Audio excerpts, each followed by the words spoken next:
Pakistan's superior courts, particularly the Lahore High Court, Islamabad High Court, and the Supreme Court, are drawing severe criticism from Pakistanis for the lack of inaction on human rights violations in the country. Hundreds of political prisoners, including females and senior citizens, continue to languish in jail, arrested extrajudicially in night raids by the country's unhinged law enforcement apparatus.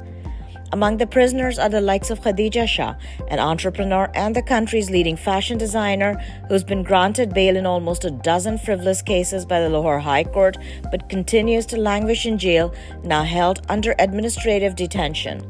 The Supreme Court, under new Chief Justice Qazi Faiz Isa, has turned a blind eye to such violations and also refused to hear the bail application pending before it for the former Prime Minister Imran Khan. Pakistan ranks 129th out of 140 by the World Justice Project in 2022. According to reports in Pakistani media, civilian trials and military courts continue despite a Supreme Court order declaring it unconstitutional. Additionally, a contempt of court application has been filed against the country's defense secretary for failing to comply with the order of the Supreme Court. The contempt petition was filed by senior counsel Faisal Siddiqui, a senior advocate of the Supreme Court and petitioner in the case which challenged civilian trials in military courts. According to the petition, the alleged contemner is responsible for the implementation of the directions issued on October 23rd as the head of the Defense Ministry, which must issue directions for the transfer of custody of persons to criminal courts.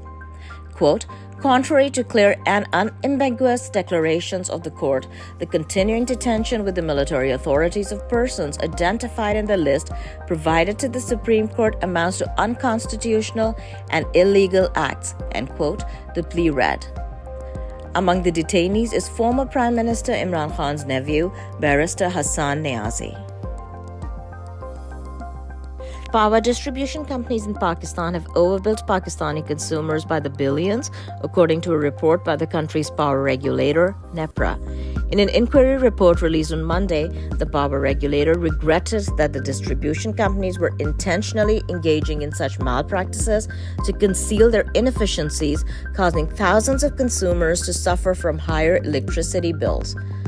These companies issued electricity bills with invalid snapshots and manipulated billing cycles of over 30 days to deprive protected consumers of subsidies.